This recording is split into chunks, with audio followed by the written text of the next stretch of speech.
And welcome to another exciting episode of The Energy That Surrounds Us. I'm your host, Michael, and I am joined tonight by two amazing guests that I feel totally confident you guys are going to totally enjoy. So I am joined by Durinda and Joseph Stewart. Hey. Hello. Now, some of you might recognize Durinda because I actually was on her show recently. Yeah. Yes, indeed. And thank you so much for being on. So, why don't we take a few minutes and I'll start with you, Joe. Would you like to introduce yourself and give a little bit about your background? I've been in the paranormal since I've been about, I think, 6 or 7 years old. I've been involved in UFOs and cryptids and demons and ghosts. A lot of that I started back in the late 60s and still right up to date, I'm still doing it. Wow. My main focus right now is the demonic, secondary ghost if we encounter them, but it's mainly demonic now. So, I'm not familiar with that term. What is a demonic secondary ghost? What I'm saying is that we basically deal with demons, people that have demonic infestations, and we also, a lot of those locations, there are ghosts there, and so we also interact with that. Dorinda's a very good medium, and she can interact with ghosts. She can interact with demons. She can hear them talk, and she can also see them, which is of great value when you're in the field. And I can't think of a better way to switch over to introduce Durinda than that. Hey. So I've been doing ghost hunting for a while, but the demon hunting stuff is new. So that's why I'm the wife of a demon hunter, because I married into it. I go into the field and we help people who have demonic infestations. I call it ghost hunting with a twist, because sometimes sometimes it's more than just a ghost. It could be the demonic there. And we have a lot of our clients that just don't know where to go because, they think they have a ghost. They think they have something. So a ghost hunter will go in there and say, yeah, you have a ghost, but they're trying to get rid of what's going on in there. So that's what we do. So I'm a medium that I can get the names of the demons, which is kind of important to help get rid of them. So that's what I do. Wow. Wow. I'm trying to think of where to put a question to that is. And so I guess the easiest way would be is I'm not sure how many investigations you've done, but what percentage do you feel like is actually demonic and not a misunderstood spirit? It's not 100%, but I would say, I don't know. What would you say, Joe? 70%? Well, I mean, our focus is society demonologist. So basically, we got people that have demons. Yeah, so they contact us. There's a small percentage of that's due to mental illness or due to ghost, but very small percentage. Okay. But when I was a ghost hunter, I would say there was probably a good percentage that was demons. They just mimic ghosts, and they want to remain hidden, so you don't know that they're there. So it's really hard to say there, but they are there. And those I have groups that do contact me when they say, I think we got demons here, and I go help them out. That's cool to have. Well, we just did that. When was that? This summer we had a case that was a Detroit group was going in on a haunt, and they wanted us to go and make sure there wasn't demons there because they're suspicious of that. And it ended up being 2 children that were ghosts that we were able to pass on. We do rescues too, ghost rescues. Yeah, so what happened was this particular woman was remodeling her mother's old home, and her mother used to collect things, antiques and things like that. And I kept seeing these 2 children. I kept saying the twins, and they couldn't figure that out. And what happened was that there was a little picture that was underneath the stairs that they had when they were remodeling, and it was a picture of a little boy and a little girl, and that's kind of the twins that happened. And so they were making things a little havoc for the people that were remodeling her mother's house. And so we did a ghost rescue to help bring them to the other side. So that was pretty satisfying. And And one too. I'm sorry. One way that so they were attached to that picture, right? So one way that we tested it was the boy was older and the sister was maybe a couple of years younger than he was, and so I had the owner take the picture, leave the house, and in contact by phone and drive like a block away, and then Durinda was watching these ghosts, and then the boy would disappear, and the lady says, "He's in the car with me. I can feel him." And the little girl started crying because her brother was gone. And I says, drive a little bit further. And she drove maybe another 100 yards. And then the little girl disappeared from the house. And you could just feel the totally difference in the environment. I said, okay, come on back. So she drove back. As soon as she got within half a block, the ghosts were back in the house. And then she brought the picture back. Wow, that was pretty cool. I would not have thought about that. Having them leave with. Well, that's what I do. I'm kind of like, I treat this like science. I experiment, how things happen. I had a thing called the Ghost Research Group.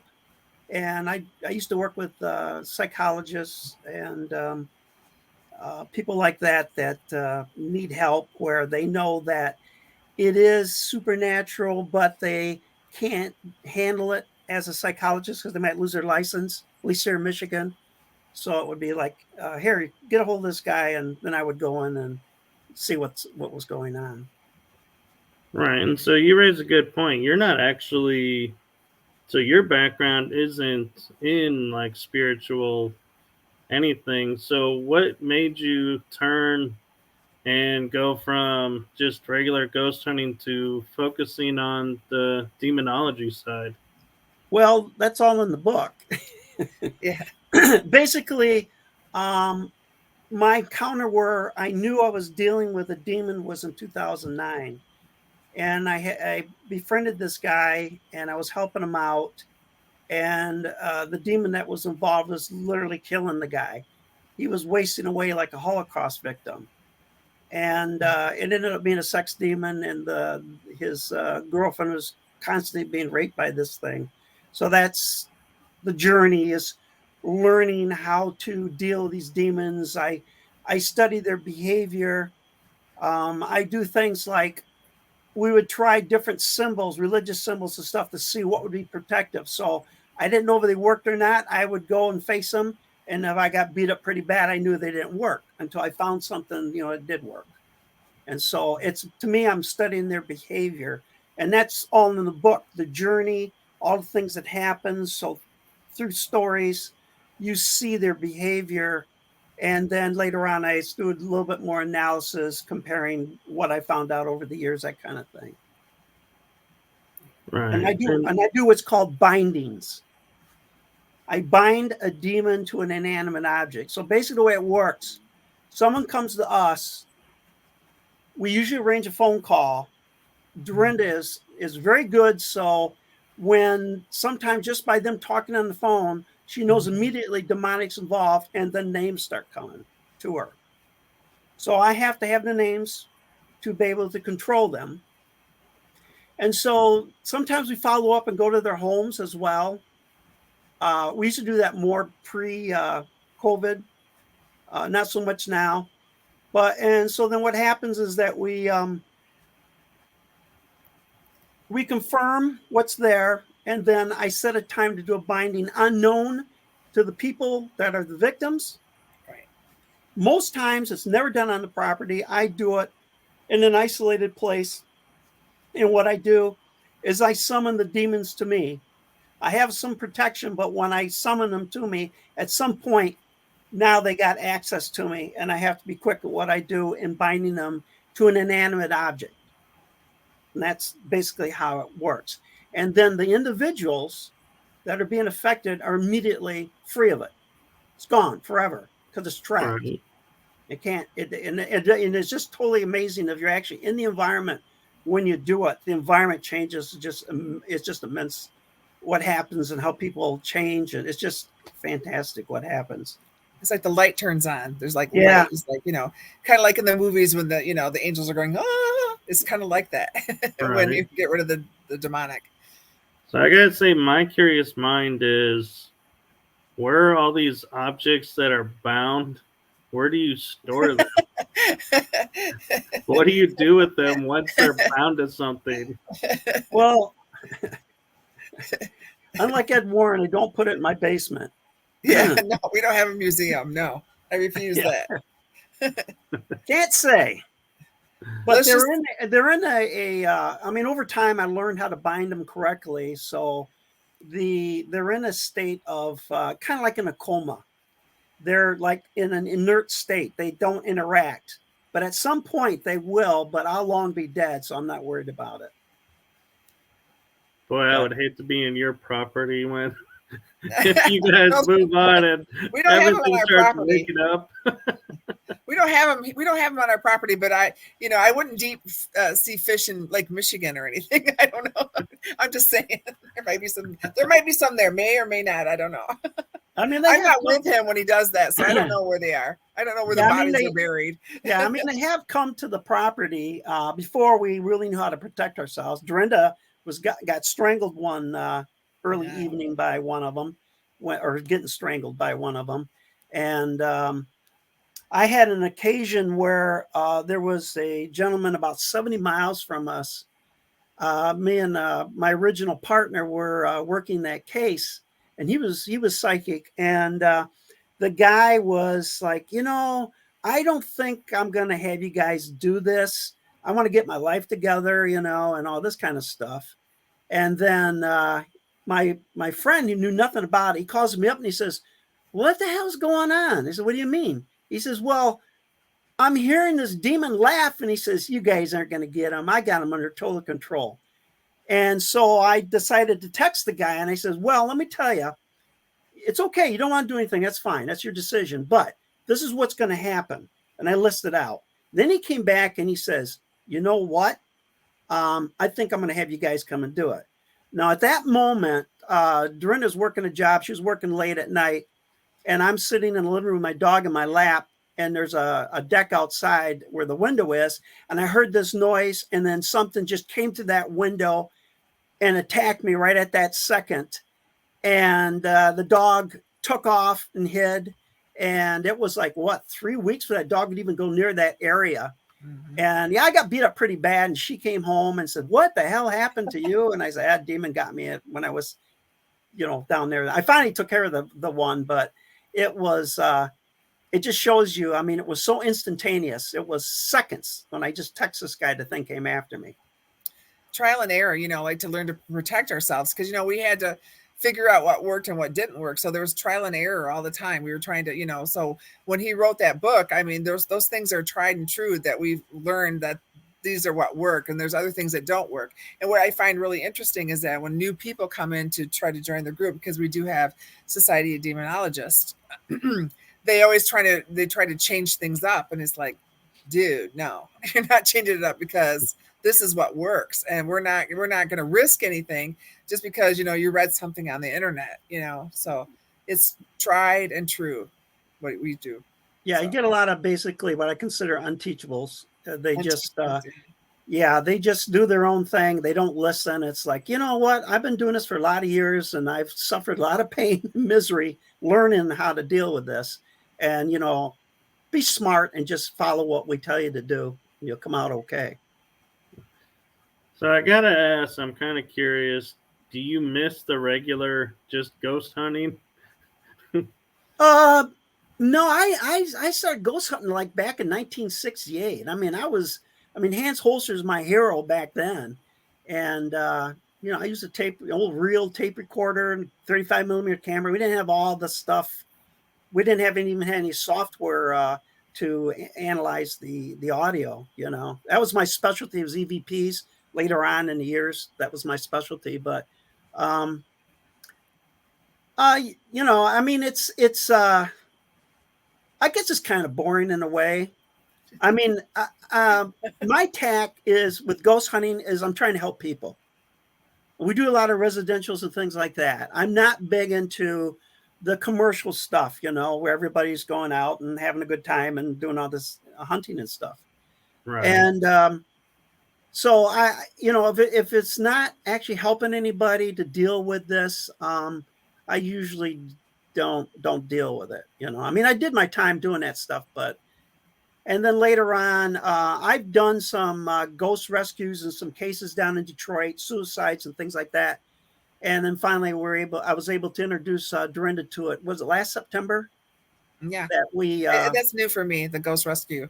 Yeah, I didn't do that before, so it's a new thing. So yeah, and we had this. The woman was she about 77, I think she was, and she had an apartment, and there was another lady that, and she died. God, I think in 84 something in the 1980s. Yeah, yeah, and this woman moved in, and she was mid 60s, and she had her grandchildren, had pictures of them on her bureau, and then she used to bake cookies and things like this, and then she'd come out, and the cookies be rearranged, or it looked like bite marks were taken out of them.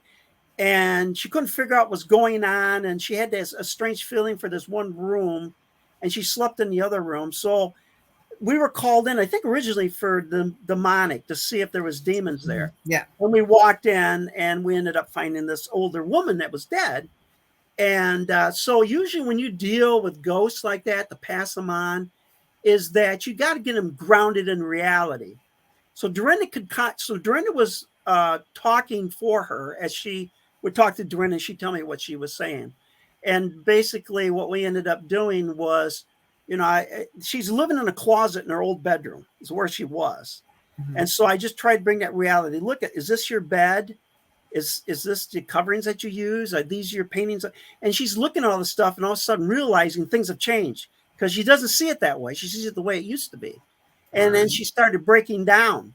And then eventually, told her, well, your grandkids are growing up, and they probably got kids. You probably got great grandkids, Right. And, they don't really need you anymore. They're doing fine and all this. And eventually she, I think that's when the light appeared, and Durinda was describing it was like a crack, but a bright light coming through it. And I'm standing by the closet. There's a bed between me and Durinda. And so I tell Durinda, I says, take her by the hand. And the Durinda's like, it's squeezing her hand really hard. And I says, just kind of in your mind, just start walking her to the light. And the lady got to the light, and she said, can you come with me? And Durinda said, no, it's not my time. I can't go. You're going to have to go on your own. And then it just opened up a little wider, and she stepped in, and it slammed shut. Now I'm standing right next to it. I don't see any of this. And the next thing I know, I felt the shutter of that thing close. It literally shook the bureau, and it shook underneath me briefly, like a little earthquake when it closed up. Everyone in the room felt it. Yeah. And it was just, the environment just totally changed. There was nothing there anymore. And we checked back to the lady, and it's no problems at all. It's home. It's none of this paranormal stuff going on. Okay. Well, Ashley is asking what's happening, and so we are discussing some cases that they've worked on where they were just explaining how they helped a spirit pass on and move on to the next stage. And we were discussing how they got into demonology, so you can catch up on that. And I'm actually going to shift for a moment because you mentioned cryptids. And it's something that I've just started getting more and more aware of and hearing more about. So what are your favorite cryptids that you like to research? My favorite is Bigfoot. I've been researching him for over 50 years. I'm writing a book on it right now. Actually, I'm just about finished with it. I'm doing the last chapter. And I have a lot of genetic material that is currently at Cambridge, England, that I'm still waiting for them to do the test to see what it shows. Now, I was hoping to be done before the book came out, but I don't think it's kind of neck and neck kind of thing, so I don't think it's going to happen. But yeah, same thing. I go in, and I've been, I had an encounter when I was 14 years old with a Sasquatch. I didn't know what the hell I was looking at. This was been in 1968. I had no idea what I was looking at. And I always kept it in mind And over the years, I always kept looking for them, and I started learning, their the signs of the Sasquatches when in a particular area, and then I learned what kind of areas, the habitats where they reside. And so over time, I got really good at tracking them. I can go in an area now, and I'll tell you if they're in there or not, and I can track them down to the general area where they're at. And Durinda's joined me on that many times. Since we got married, we started going up. And I've seen one. I'd go out. I've seen a couple. Yeah, I would go out and and that's what's in the book here. I would go out and spend like 8 days living in the swamp, and they were in there, heavily in there, and interact with them, And so the book's all about that, and little experiments that I did, and showing their intelligence, and just a variety of things will be in that book that I'm finishing up now. So Paula has an interesting question for you, but before I get to that, I was curious, since you're saying you spent like a week in the swamps with them. Mm-hmm. Do you feel like either they're really good at hide and seek and that's why people haven't found them, or do you feel like they're actually come in through portals and that's why they're only here for certain times and you can only see them certain ways? Well, they're here. And from my experience, they are, they avoid mankind. They see us as a dangerous predator. Which and, we are. When you go in the wilderness, when you're walking, you look in a particular direction. You might look straight ahead or something like that. And what the Sasquatch does is they always make sure they're not in your line of vision. They could be laying on the ground. They could be up in a tree. Mm-hmm. That's the reason you don't see them, most times. They're aware when you're in that area before you're even aware they're even there. So as the portal part, yeah, I've heard a lot of stories about that. I haven't witnessed that. The Indians talk a lot about that because I'm in the areas that's all Indians up in there, Native Americans, the Ojibwas, and the Little River Band and Potawatomis, all those tribes that are up there. So I don't know as far as portals go, but they're very good at hide and seek. Very good at it. Yeah. I just think of the portal because we've never been able to find like a village or a home that you can say this is where Sasquatch lives. And so I'm like, oh, I have. Oh, you have? I found shelters that they build, several different types.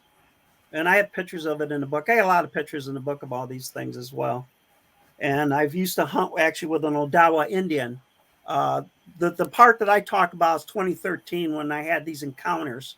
Because when we first went in there, he was with me, and we were deep in the swamp, and we were, oh my God, I think there was, we couldn't figure it was 6 or 7 Sasquatches that came in that night and surrounded us. And we were trying to be very passive. And I mean, we didn't know we were going to see the sunrise. We just didn't know what they were going to do. And we couldn't get out. I mean, we had our vehicles there with an access road, but they were blocking that area. So we were just kind of trapped. And this went on all night till about 3 a.m. So finally we just screw it. And we went to bed. And then after that, the next morning, we just found all the evidence in that. But yeah, that's kind of the way it goes. And in Michigan, we have a lot of acreage forest. And, you have to go deep in, to find stuff. But there's some habitats there. I mean, like there's stick stacking. They stack sticks and they do all kinds of stuff. But you got to go in there. I mean, it's like you go in no man's land and all of a sudden you see something that's, like an axe or a thing, like a, I don't know how you explain it. But anyway, you see these things and you're like, okay, how did that get there? Who did that? So, and there's footprints. We've gotten some footprints. Yeah, people don't even know. You have to know. I always used to go through and areas where storms went through, and I'd look at debris and how things fall, and you have to sit there and do an analysis to see could this have fallen naturally, And after a while, I know what they look like. I know their signatures. A lot of times they'll leave a feather, like a turkey feather, in one of their sites. I call them pointers that they're using to direct other Squatches to a particular area. They build these teepee structures that always mean water. Water is nearby. Every time I find them, they do a horizontal, like they'll take apart a tree actually and put it across trees Right. on the border of a field, that type of thing. And there's a lot of people out there in the wilderness that don't even pay attention, because we found some footprints and we were trying to get our stuff together, and these ATVs came and just ran over them. And we were trying to stop them, and they just ran over them. And they didn't, they didn't even, I'm like, oh my God, we had this and it was gone. So people don't even pay attention. They're out doing whatever. So, yeah. Yeah, I don't know if you can see these, but what Durinda was talking about, these are some of the. Oh, yeah. Yeah. And little ones too. Baby ones. Teenager. There's a young one. Yeah. Aw. So there's breeding populations out there. Yeah. Got 4 toes. Yeah. I don't know if you can see this one. It's a little bit bigger. Yeah. Oh wow, you can even see like markings, like where his foot got scratched on. Yeah, this was it was actually standing on a stone. This mark right here, it was standing on a stone. Yeah. But it's it's a very active area up there. We're going back up there in August. We'll spend a week up there, gathering more material. One of the things we're going to try to do is that when I get a print, is I'll find the place where the deepest part of the print, that's where they have most contact with the ground. I'll liberate a little bit of the soil, and then that will send that to the lab. They might be able to extract, eDNA off from that. Right.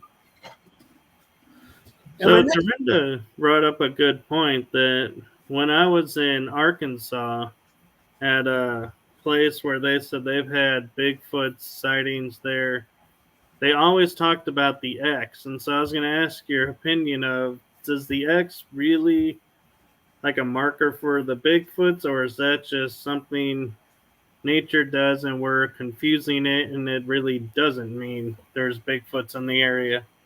Well, the X, of course, can, depending on your point of view as you're moving through the woods, anything can come across like an X.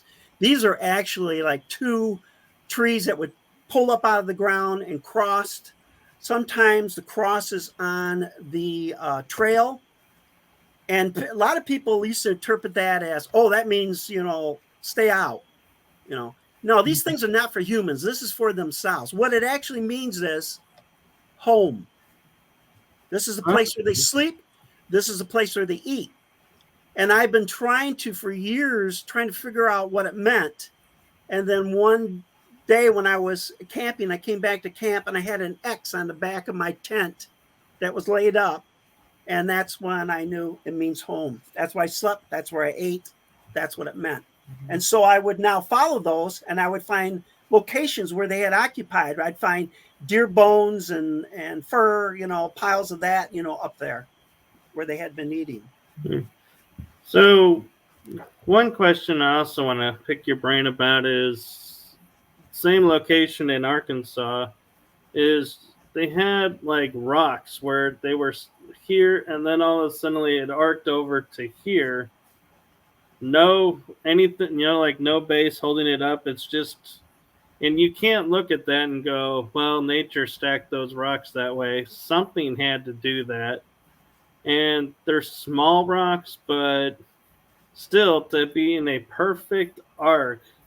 Do you think that's something that Bigfoot would make or do, or is that something more likely a human did to make everyone think a Bigfoot was around? Well, I mean, in Michigan, we ran across a lot of rock stacking, but that was a thing people were doing. Right. With Bigfoot, they used rocks. They clack them together. They throw rocks. They throw them at me. I've had so many rocks thrown at me over the years. But I don't know. I'd have to look and see, but I would doubt it. It was probably just somebody did it. Because the amazing thing why it made me question it was you could feel energy coming from it. It's like it would be hot, and then you would put your hand in front of the arc, and all of a sudden it's like, wow, it feels cooler. And then you go to the other side, and it's like, well, now it's warming back up. So you could tell a difference. But rocks do have energy because, in Right. Native Americans, we call them grandma stones. They give you knowledge and things like that. So stones do have energy. But there are people that go around and stack rocks. So, it's hard to know that particular thing. Like for Joe and I, we would probably say no, because, you got to be a little more scientific about that. But with the energy and stuff, that is an interesting thing. It could be. Yeah, especially if it's near a trail where humans can walk in that, or paths. Because when I go out, I'm deep in the swamps. I'm on bear trails and deer trails, the game trails, and that's where I come across these things. Yeah, it is a trail, but it's on private land, and so it's restricted area. But that's there's the kind of no area way. that Sasquatch likes. Loves, private areas. Yeah. I mean, it could be. I don't know. Yeah. So I'm going to go back to Paula's question while we're here is, do you believe the Jersey Devil exists? I don't know. I've never investigated. I would love to investigate it. I mean, I've seen documentaries on it. I think I read a book on it. I don't know. There's something going on. I don't know if what is there matches the story, what they think it is, but there might be some kind of cryptid running around out there. So is the Jersey Devil like Dogman? He's in the Barrens. He's in the Barrens. Okay, but is he like Dogman? Is that kind of like? Oh, is it different? Okay. There's a long story how it comes about, but all right. But I would like to investigate it. That'd be kind of fun to go out there and investigate it. Yeah, she says, "Thank you. I'm always curious of others' thoughts." And the Barren Pines. Yeah. And Durinda brought up another one. I'm curious because I know it's been cited in Michigan. Is the Dogman? What's your thoughts on the Dogman? Well, that's my second cryptid thing. I have hunted it. I have interviewed people that actually have seen it. I had an encounter with it at a distance. So, it exists, but I haven't really spent a tremendous amount of time on it because I've been focused on Bigfoot for the last several years trying to get this book and research done on it. But I would like to start getting more involved in that part of it. Unfortunately, I can't find anybody who wants to hunt. Including me. I don't want. It's like I'll do Bigfoot. I'll do demons. I will not do Dogman. It scares me. I don't know why, but it does. So you think Dogman is a relative of, or is a misidentified werewolf? Well, I don't. It depends on what you call a werewolf. Are you talking about a man that turns into wolf? I mean, I can't think of the term for him, but in Latin it means dog-headed men. And Christopher Columbus talked about running into them in the Americas. Marco Polo talked about running into them on his journeys. And Alexander the Great had an encounter with them on the island of these dog-headed people, describing exactly what you're talking about. Right. And I looked up because somebody asked me about it being here in Texas, and I had never heard of it, and looked it up and found out they are global. Yes. They are out in the summer, they're out in the winter, they're out in the day, they're out in the night. So there's really no, in my opinion, there's like no way to predict when you're going to come across. Yeah, they're I think the earliest sighting I remember is something like 440 BC. It's the earliest sighting that I found. So they've been around a long time. But this Indian friend that I hunted with, his father back in 58 in an area, this lake that had a lot of Bigfoot activity. I mean, we had all kinds of footprints. It must have been close to 30 different prints in that place. And his dad used to fish that lake, and he had an encounter with a dog man that really scared the hell out of him. We didn't run into anything like that years later, but he's in Michigan for sure. Mostly on the west coast along Lake Michigan, where a lot of the sightings take place. But it prefers swamps. It really likes the swamps. Okay. Paula is asking, she says, they say it appears to look like what a real werewolf would look like, I believe, right? Yeah, I mean, its eyes are kind of an amber orange color. And the odd thing about them, it's not reflective. It actually glows. It's like a self-illuminating. And they have a long snout. and it almost looks kind of like a German Shepherd in a way. It's got the ears are really pointy. The upper body is like that of a man, very similar to a man. And the arms are longer, probably to about knees because it runs on all fours and also stands on its hind legs, which usually about 7 feet tall. So according to the Hollywood version of the werewolf, yeah, it looks a lot like a werewolf. Right.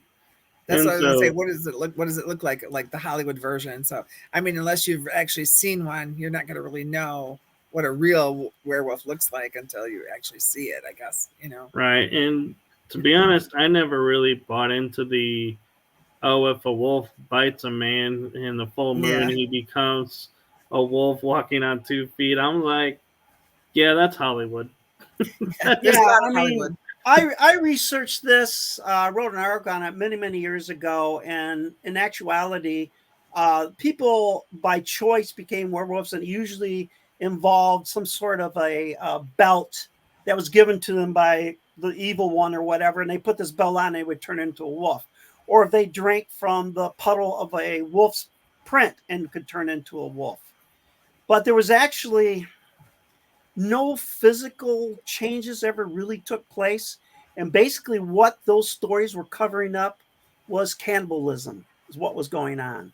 That stump guy, Right. that German guy, that was cannibalism. And the thing about it is, the majority of the werewolf stories all originate out of France, not England, but in France. Right. In the 15 to 1700s, I believe it was, somewhere around in there.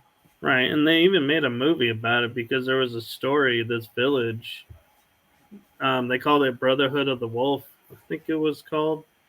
But so the village had all of a suddenly these kids and people disappearing in the woods, and they thought it was the wolf, and so they hunted the wolves to near Right. extinction in France because of this, and they started saying, "Oh, it was a dire wolf," and I was like, "Was a dire wolf like a cousin or a misidentified dog man or?" No, dire wolf has been extinct for at least 30,000 years. And it's a wolf. It's not what these things are. These are almost human-like. Skinwalker Ranch, they have a myth about the dire wolf too, right? Right. That they saw or something. Right. These supposed portals that these things are coming out of, because Yeah. a dire wolf is really large. I mean, the withers, I don't know, 4 feet high, something like that. I mean, it's a huge wolf. But it died out a long time ago. But that's not to say there's still Hopefully. some around. But that wouldn't be Dogman. That is an actual wolf. That's in the fossil records. This thing walks on its hind legs, and it's funny. Usually, I noticed when I was working with this 16-year-old boy that had this several encounters during hunting season in Michigan. It was contacting him like in his dreams. He would dream that he's out running with them and stuff, and he'd wake up and he'd hear him howling, in the night. And usually they were solo, they were in like a bear. They were by themselves. But when it was a full moon, they would collect as a group, and they were always trying to get him to come out with them. He never did, but they were always trying to do that. I'll have to do a story on it one of these days. It was a very fascinating encounter or interview that I had with this guy. Wow, that is interesting, and that opens up a whole nother doors. And I think if we keep going down this avenue, we may have to do another show. That's right. But Paula's flipping back to the Bigfoots, and she says, "Do you believe there are multiple like Bigfoots?" You mean more than one Bigfoot? I think she's talking about I think it's in Russia. They had the abominable snowman. They're saying is a Bigfoot. Oh, Yeti. All those. And Yeti and Sasquatch and all these different names. Are they all the same? Oh, she's saying no. Dogman is a dogman like a Bigfoot. Oh. No, no, they're not. I had a friend that thought that it was somebody was misidentifying a Bigfoot is a dog man. And then when I gave him the information, materials, he said, no, it's not. It's not a Bigfoot at all. You see it, you'll know it's no Bigfoot. Well, they say that they smell like wet dogs, the Bigfoot. I have a thing. I think Bigfoot smells like a skunk rolled in garbage. That's what I've smelled out in the woods, a skunk rolled in garbage. But some people have said that it smelled like a wet dog. So I'm wondering if that's what they're thinking. And I've tracked Bigfoot, and the biggest one that I ever came across was 12 feet tall. Dogman is like, he's strong and muscular, but he's much thinner. Bigfoot is very, very large, very big. Muscular, almost like not a bodybuilder, but more like a power lifter. You know, he got the bulk. Right. And it's totally different. Totally. Yeah, because they take trees and twist them and break them off. So that's the thing. When you look at different symbols, you have to see how they are, because they'll take it and literally twist it and then bring it down. And that's the difficulty when you're hunting the dogman, is that they don't leave things behind like the Bigfoot does. The Bigfoot leaves all kinds of stuff, stick structures, glyphs, that type of things for themselves. Dogman doesn't leave anything like that. You just have to go by sightings and then go in that area and knowing the kind of habitats in and see if you can track it down. Yeah, what you're going to do when you find it, that's a different story. Right. And I'm going to throw a topic at you that I'm not sure if you've heard of or researched: the Alaska Triangle. Yeah, I've heard of it. Do you think that's where like Bigfoot and a lot of them could be coming from and traveling around or hanging out there, or do you think that's something totally different? The Bigfoot is basically everywhere. It's like on all the continents, it's all the states of the United States, and they go back long time. The triangle, most thing that I'm familiar with is the UFO sightings and things like that. And there's bases up there, which would, that'd be a good reason for UFOs to be hanging around. Air Force bases up there. But no, they're everywhere. They're everywhere. Yes. Do you have small pockets of them? We have game reserves here. They're here in these game reserves, and they're very, very difficult to find because they're so good about keeping hidden. But when we go up, like she's talking about, where there's millions of acres up there, there's populations are much bigger populations. So you have got a lot more communication between the groups, and you see a lot more of those stick structures and glyphs than you do down here. It's mostly to give you an idea. To give you an idea how remote it is up there, you can be driving for an hour and not see a car. It's that remote up there in the UP where we go. Yeah. Right. Yeah. The other reason why I mentioned the Alaska Triangle is the native tribes that are up there, the Eskimos, all have reports of seeing like thunderbirds that are extinct and dinosaurs and a bunch of what we think are extinct, and they're like, there's so much vast wilderness. It's like, could they be hanging out there? They're finding stuff all the time. Things are supposed to be extinct, and they're finding them. So, sure, why not?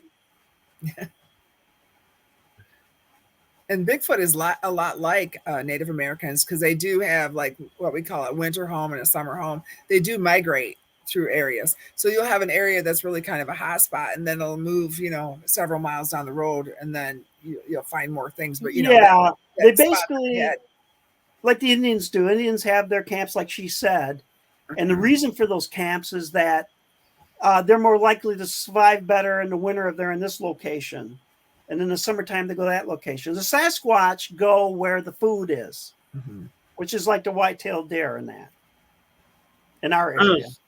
So Bigfoots they like to eat deer? I never heard of that. They like deer? What? They like to eat deer? Yeah, their main source in Michigan is whitetail. I can't blame them. I like venison. You like venison too? You like it raw? Tartar? Well, I've never actually had venison tartar, but I like my steaks medium rare. So or rare but not like bloody rare. Yeah. Well, Sasquatches are omnivores, and they will eat roadkill too. So they take advantage of whatever they can get. Because you got to think about this. You got something that can be up to from maybe 800 to 1,000 pounds, and it takes a lot of calories for that body. So they're very smart about what they do. They're not going to break bush, running through the thicket of the. What they'll do is they'll follow trails, they'll walk roads, they'll walk creek beds, they'll walk rivers, whichever's going to expel the least amount of energy. It's the way they work. And they, like I said, they'll eat pretty much everything. You know, that's interesting because I've heard a lot of stories of like people that will say like they hit a deer or something and they knew the deer was dead. They put it on the side of the road, go to get, someone to help move or bury it or do something. And it's gone. And it's gone when they get there. So you think that could be the Bigfoots are coming? Well, Michigan, we have people that do that for a living. They go around and pick up dead carcasses. So, but yeah, Sasquatch has there's hunters that I talked to that shot a deer with an arrow and it wasn't quite dead yet, and it went so many yards before it dropped dead, and they walked up and there's a Sasquatch with over his shoulder walking off with the deer. So they take advantage of that as well. Yeah, free lunch. Bear. Yeah. Yeah, free lunch. Did the Sasquatch leave the arrow? Yeah. It could be, but you do have people that drive around and do collect the carcasses, and then they just stick them in the woods somewhere. I've run across piles of them being near a highway or something like that. I don't know about other states, but this state does do that. Okay. So, Durinda, I'm going to turn to you for a moment because you and I have something in common, and that's Reiki. And yes. So I'm curious how you feel the Reiki aids you in doing all of this, or does it? Oh, absolutely. I mean, energy healing, all that energy. But the first demon encounter that I sort of had was when I did Reiki on Joe. And it's kind of written in the book. And I did Reiki on him, and all of a sudden these scratch marks came up. So, I mean, that was pretty interesting. And I learned that I got the names when I did Reiki, because you know how, Michael, when you do Reiki, sometimes when there's organs that are missing, it kind of feels like a black hole, sort of. Right. It felt like when I was doing his stomach, it felt like there was a hole there, and I fell to the ground. She actually fainted. I fainted to the ground. And it just sucked the energy right out of her, and she just went right out. And then I started getting the names and stuff for the Reiki. So the Reiki has helped me immensely with that. And I think that is a very powerful thing that we have as the Reiki. Right. We have a dog man. We have a dog. It's a dog man back there. You say dog man. But yes, I feel, because that helps protect me. I feel that it helps me with a lot of things, Don't you find, Michael, when you do Reiki, that your abilities to talk to the other side is heightened as well, because the energy is flowing through you? And funny story about that, I was sharing on another interview with someone, was when I first did Reiki when I was younger, I could feel the energy, and they were like, "Oh, you're natural." And so I had no interest in pursuing it, because I was like, "Oh, well, if I'm natural and can already do it, why go learn it?" Right. And then years later, I came across a friend who was a medium, and he does Reiki, and I went to one of his Reiki circles, and he teaches you, when you're reading the body, one side's masculine, one side's feminine. Mm-hmm. You could be picking up a past life energy. And so it's like I learned to read the body and learn to read, like you're saying, is this something from the past? Is this something current? Is it from the masculine side, feminine side? Is it mother side, father side? Who is it? What is it? And I was like, wow. And I ended up getting my Reiki Master from him because I was like, man, I never knew you could combine these. Mm-hmm. Yeah. Energy work. Yeah. Yeah. Yeah. And everyone has a little bit of energy in them. So what Reiki does is it turns it up a little bit. So like it's at 150 degrees, but it brings it up to 350 degrees, and like an oven. So when you become a master, it just brings the energy up a little higher. So that's what I always try to tell people when they say, because everybody has a little bit of energy, and I believe that everyone has a little bit of psychic in them too, but it's like a muscle that they have to work. Right. So I So don't think you're a I'm little special at different what I than do. yeah, you're a little different than I am. When I tell people I have the Reiki Master license and level, and they're like, "Ooh, really?" I'm like, and I look at them and I go, "All it means is I can teach you. Yeah, you can That's what attune the them. master level is I can teach it." And they're like, Yeah. "Oh," I'm like, "Yeah, it doesn't mean I'm at like some high ultimate level." You are though. Oh, I You are. know, but It just turns it up a little bit more. That's all. yeah, Because you have the energy to attune, a person to have the Reiki symbols or whatever. But everyone has a little bit of Reiki because we all have that little energy in us, and it just when you do the attunements, it just brings it up a little bit better. It's yeah. just a little bit higher. Sort of like instead of getting your master's, you're getting your PhD. That's all. Really. Yeah, I think it was Reiki 2 was the one that I really liked because I learned how to do it remote. Like I Yes, the didn't even have to have distant is a good thing. someone Yeah. right Right. there. It's like Joe could be saying right now, "Man, my shoulder's hurting," and I could go boom right Yeah, into Reiki exactly. mode right here. I don't even have to be in the room. It's his That elbow. to me His was elbow is cool. hurting. Help him out, Michael. He's been complaining about it all day. His elbow. Right, Joe? I got a torn ligament on my elbow dealing with demons several months back. Yeah. So have at it. But So that's the thing is it's a cool energy thing that you do, and yeah, like you said, you get information when you when you do the energy field. And I feel that that's how I know like people's names and things like that, because it's a form of psychometry. If you think about it, Reiki really is kind of a form of psychometry. If you're touching a person's body, you are getting their information. So yeah, and I don't know if it's the same for you or if it's something unique. Is when I do the Reiki, when I'm, how you first do the scan of the body and everything, mhm.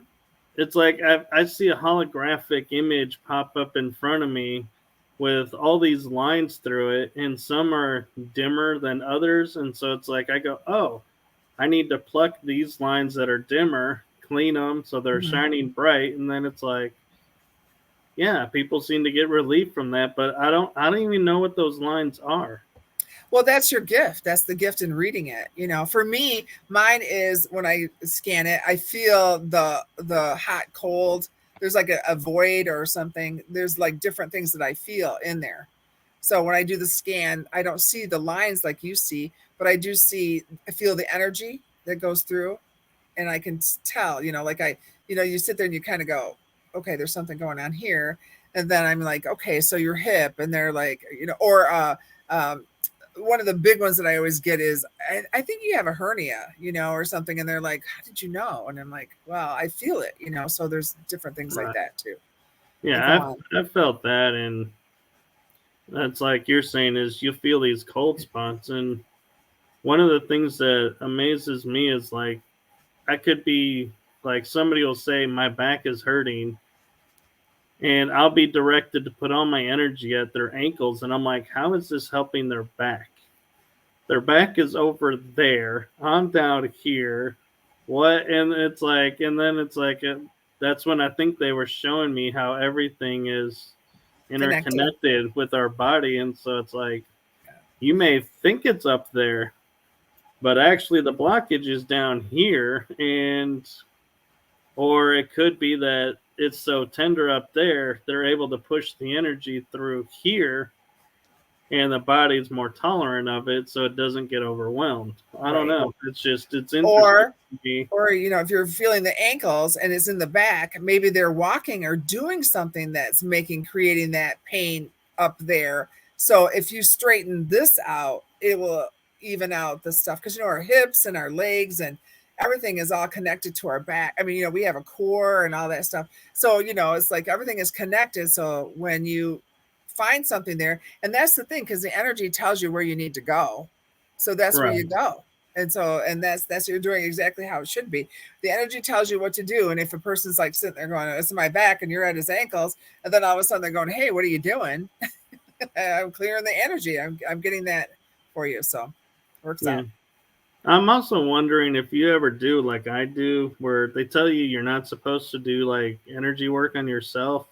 And I'm like, I'll feel my shoulder twinging and I'm like, I'll blast it. I'm like, I don't necessarily always want to go to somebody else when it's like, I feel like I have the energy. Why can't I do it on myself? Well, that's interesting because Reiki 1 is supposed to be healing thyself. That's how I was always taught, was Reiki 1 is you do it on yourself. And then Reiki 2 is when you do it with others. And then Reiki 3 is when you can teach others how to do it, you know, and attune people. So Reiki 1 should be self Reiki. That's what I was taught. But see, there's so many people, because, you know, I mean, you know, like I was telling you, I'm an old duck, so I've been doing this for a really long time. But, you know, it's just like everything else. People take this and they take the core of it, and then they go and do all these different things. You know, there's crystal Reiki, and there's this kind of Reiki, and it's that kind of Reiki. And it's like, I just have the basic Reiki, and that's what I use, you know, from, you know. Yeah, sometimes you don't need to mess with what works. Yeah, I know if it does. And that's the thing, because, you know, like everybody wants to have, you know, make it their own, and which is cool, you know, because with the stones and the crystals and all this stuff, that's cool. You can use stones and all that stuff with it. I've done that myself, but, you know, it's the base, you know, you have the basics, you know, so. Yeah. One thing I've learned is I can pull in like the elements. And so if I'm somewhere and I'm like, man, I'm getting thirsty, I will sit there and be like, and I will form like this energy ball in my hand and go, this is the essence of like water. And then I'll just be like, and I will feel like I just had a glass of water. It'd be like, that's very cool. No, no, that doesn't happen to me. So that's very cool, Michael. It's cool. Keep yourself hydrated while you're doing it. Yeah, you've got to these days, especially living in Texas. So, Joe, I know we're at our hour, so I had a couple more questions for you if you're open to it, or we can end it. It's your time. Go ahead. Okay. You pointed out that you have worked with organizations like APRO and MUFON. Yep. I've heard of MUFON. I understand what that is. What is APRO? Air Phenomena Research Organization, founded in the 60s. Coral Lorenz is one of the first UFO groups that did investigations. They were up, I think up until the 80s before they ceased to exist. MUFON kind of appeared in, I think mid-70s. I joined MUFON when they were fairly new. It used to be called the Midwest UFO Network. And then when, I can't even think of his name now, when he moved out to Texas, they changed it to the Mutual UFO Network. So that's what APRO was. It was an early UFO organization. Yeah. So I'm curious your take on, is MUFON just based in like the Americas, or because I know I talked to people in like Great Britain and they're like, they had the GUFON or something. They call it something else with the G. And so I'm like, so one's global, one's not, or are these just two identicals that are just working not side by side? I'm not sure. I don't. I still have friends in MUFON, but I don't deal with them. I haven't dealt with them in years. I just kind of don't like the way that they run things now. They don't really. Give you an example. They have a database, so if you have a UFO sighting, you can go in and key in, I saw this, and it's in the database. And I said, well, you guys go out and investigate it. You know, make sure that it really happened and talk to witnesses. No, we don't do that. Well, hell, how the hell are you going to know if it's any good? I mean, it could be fake for all you know. So now you got a database that's worthless. And in my day, I went out and I would investigate, and I find out that, there's other witnesses that collaborated, and you got even more story. And that's what we used to do it. And I was told I was a dinosaur, so that's where they are now. I just don't have much faith in their data anymore.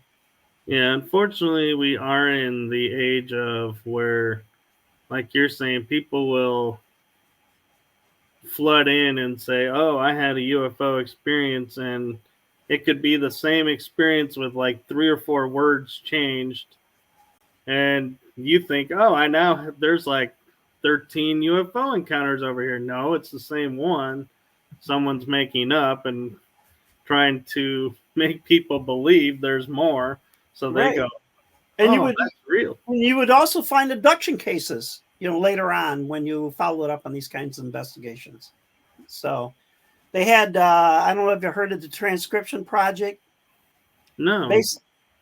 Basically what it entailed was that you had people that were seeing mental health people, psychologists, therapists, and through hypnosis, they documented all this stuff.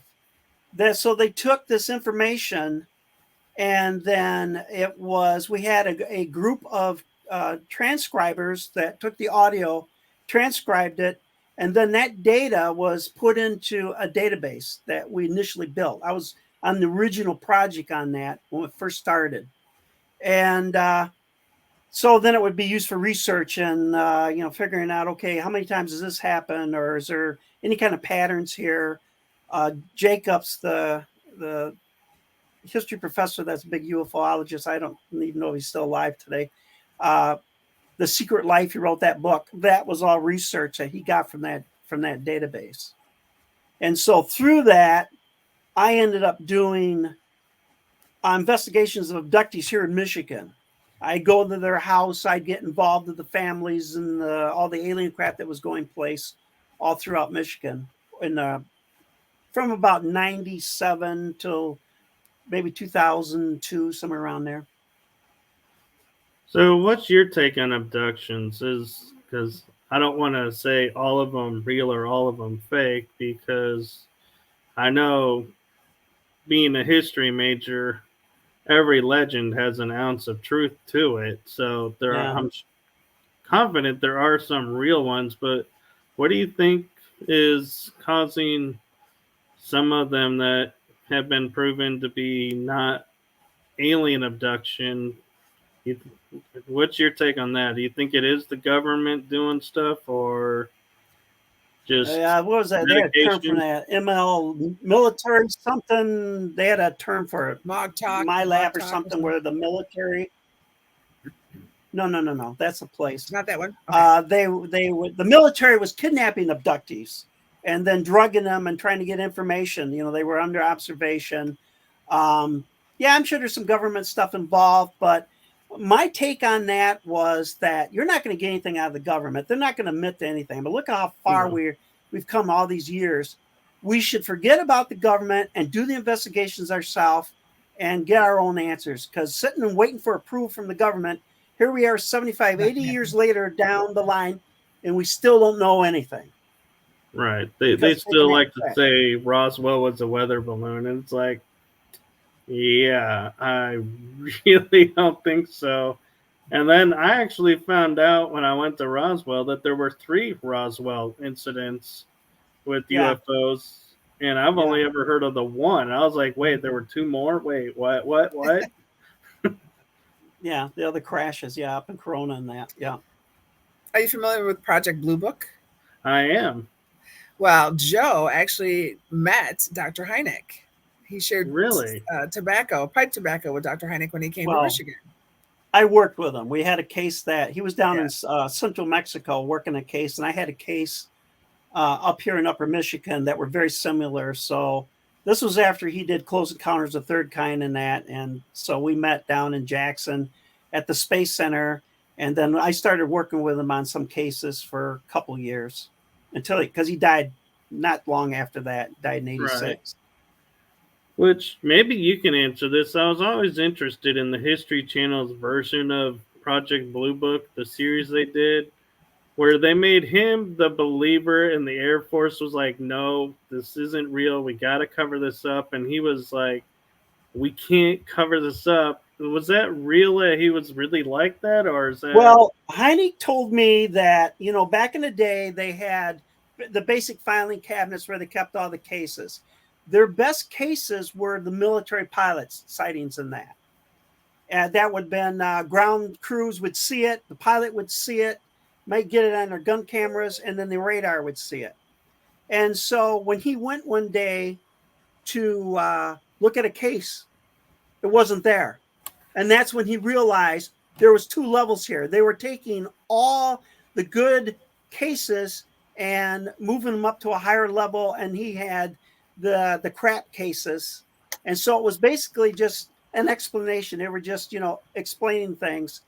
And he told me for years, he said, yeah, I was afraid to drive through Michigan. So I had to do that because I had a cabin up in Canada because of the swamp gas thing that took place. Right. And he said that they asked him, I said, what kind of things could create light and stuff like that? So, well, there's swamp gas, but have you ever seen swamp gas? It's just a little thing of flames, it's a very small, minor, is the gases, from the vegetation ignite, and nothing like what they were seeing. And so, and the Air Force took it, and, but that's when he became a believer, that he knew that things were being hidden.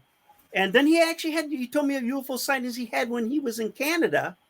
He was at his place and he actually saw a saucer, and then he saw the Canadian Air Force chasing it. It took off and they went after him in jet pursuit. So, yeah, he's a believer. I like as how far as that movie goes, that series, he wasn't anything like that. He was like the typical egghead kind of guy, He wanted to be very physical, but yeah, I thought, well, he'd love this, man, because he's like a superhero in this movie. This TV series. You make a good point. I love how our military likes to think this object is hovering in space and can split itself into multiple parts and come back together, but yet we can track it and, send up jets to go, one toe to toe with it. It's like, you really think, we stand a chance in the air with these things? Yeah, I mean, you look at those, what were those ones come out? 2014, those Navy videos and that? The Tic Tac? Yeah. I mean, to see what they did was just amazing. The speeds. Yeah, and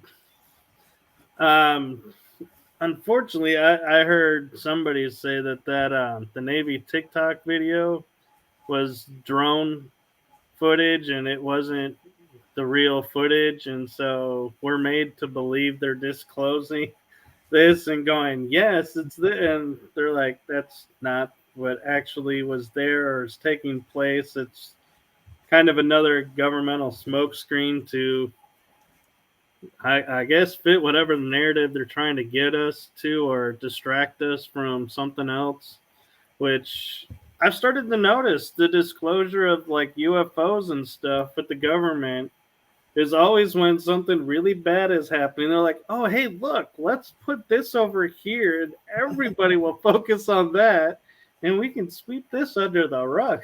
Yeah. Oh, yeah. Paying no attention to the man under by the curtain there, right? Right. Yeah. Yeah. So I know you guys, it's late for you guys. I appreciate you coming on, and I'm so grateful to have you guys on my show. Well, thank you for having us. Thanks for having us. This was a really fun episode, and I'm going to share with you, Nathan Sandoval said, this Joseph guy is awesome, very knowledgeable. Well, thank you. He knows the thing or two. So before I switch over to our outro and end, where can people find both of you? Well, I have a podcast called Wife of a Demon Hunter. You can find that on Spotify or Google Podcast, TuneIn Podcast. It's just Wife of a Demon Hunter. And then I do have a Facebook page called Society of Demonologists. So you can get a hold of us there. And then, Joe? We have a website, but that's if you got a demon case. But it's called societyofdemonologists.org. And you can contact us through there, too. And then he's got a book, too. I was just saying, you have a book to promote. He's got a book. It's called Yeah. Demons: A Secular Look. And So as where I can just, people find your book? it's Amazon has it, Target has it, Walmart has it. Barnes and Noble. It's global. I mean, you know, we even found it up in Oxford, England. It's there, so Yeah. it's all over. Wow, was that a proud moment for you to find it in Oxford? Yeah. Yes, Exactly. it was quite surprising. That's my goal. Is every time we travel, we got to look at a bookstore and see if his book is in there. Like, there it is. So, yay! So That's a fun goal, actually. So it's kind of like you can kind of look at it this way. We need an update on demons. I mean, we're working with stuff that's over 600-700 years old, and so this is the updated version. This is the modern version of demons. because exorcisms don't work. So, I mean, some people have had exorcisms go on for 40 years. So exorcisms, you know, I mean, the Catholic Church has done exorcisms for years, but they don't work. You need to do something different. So, Right. What works for some doesn't work for all. So, well, it works temporarily because, you know, if you don't bind the demon, it can jump from one person to another. So it just comes back. Sometimes it comes back worse. The things that people don't understand, you see it in the movies that there's just this one demon they're battling, you know, Baal or Beelzebub or whatever. Not true. Demons are in gangs. Yeah, they're pack hunters. And they don't have names like Beelzebub. They have other names too. Yeah, they have the names of the culture. They don't want you to guess their names. They'll name themselves even after inanimate objects. And they get really teed when Durinda comes up. They get upset. It's just like, you should hear the things the abuse that she gets from that side. It's really something else. They call me all kinds of names, but then I know I got them. I'm like, that's the name then. It's gotta be that. Basically what that book does is it looks at the demons in a modern eye. My experience in the field, I look at it like a scientist. I study their behaviors and stuff. Like I told you, I did all these testing, what kind of symbols worked or didn't work, right, and why they wouldn't work, that kind of information. It's my journey trying to save my friend that was being basically killed by this demon over a period of time. And then later on, I talk about the demon and do analysis, and it's just got a tremendous amount of information in it. And there's a lot of people that can't get more than maybe a third of the way through, and then they get past what I call the Pontiac house incident, and because it just terrifies them. They get scared. They get scared. Really scared. And they can't get past it. It's like, we lived it. Joe and I have lived it. I don't come in until page 101 because Joe had another team before I came in. I got into the demon hunting sort of by accident. I wasn't planning on being part of his team, but you know, it explains in the book why I got in there. So that's a good teaser to get people to go. Yeah, why I got in there. It's a good read. It's a lot of good stories in there, and I introduced a little bit of my ghost hunting in the very beginning, that type of stuff. So it's a good read. That's very cool. I always enjoy hearing from people who have been investigating for a long time because I never even knew about it, and it's like I would see it on TV and think, oh, this is just something people do on TV, until I got tapped on the shoulder and was introduced to it in real life and realized, oh my gosh, this is real. And it's been quite a journey. But the first time you actually see a ghost, you're like, oh my, they're real. Right? Because I felt that way about demons. I thought, no, this is nonsense. This doesn't exist. Right. You know, because ghosts. I mean, if you're an angry old guy and you die, you're an angry old ghost. You know, your personality doesn't reboot. You're the same. And that's what I thought it was. And then initially I was dealing with some Catholics, and and that's why, they went the demon way. And then I found out, oh no, this is real. Yep, the fun we put up with. But thank you again for coming on, and I appreciate you coming on at this late hour. I'm not sure if Michigan is in Central Time or Eastern Time. Eastern. We're in Eastern Time. Yeah, we're right, like Chicago would be Central Time, and we're, So Lake Michigan. So we have 2 time zones in Michigan up in the UP. So we have Central Time and the Eastern Time up in the UP. But where we are, we're Eastern. Okay, I had that feeling, and so yeah, I like to respect that because I know it's late and everybody's got to get up early for stuff. So I try to not go the 2 hours that some people do and going, oh, I can't keep you up that late. Well, thanks for having us, Michael. We appreciate it. Yes, thank you for coming on. And for those of you tuning in next week, we have a special episode on Wednesday. It's going to be at 4 o'clock with Brian John Laverty.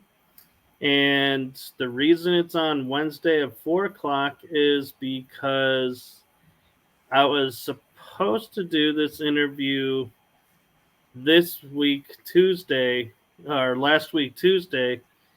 And as some of you know, my father ended up passing away early Wednesday morning. And so I was at the hospital with him Tuesday night. And so this episode is to make up for that. And I'm not doing an episode on July 4th because that's our Independence Day. And I know you all are going to be out watching fireworks instead of my show, so I respect that. So make sure you catch us next week, Wednesday at 4 o'clock.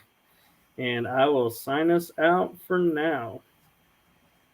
You have just listened to The Energy That Surrounds Us with your hosts, Michael Koff and Carla Norris. Be sure to tune in next week for our next episode.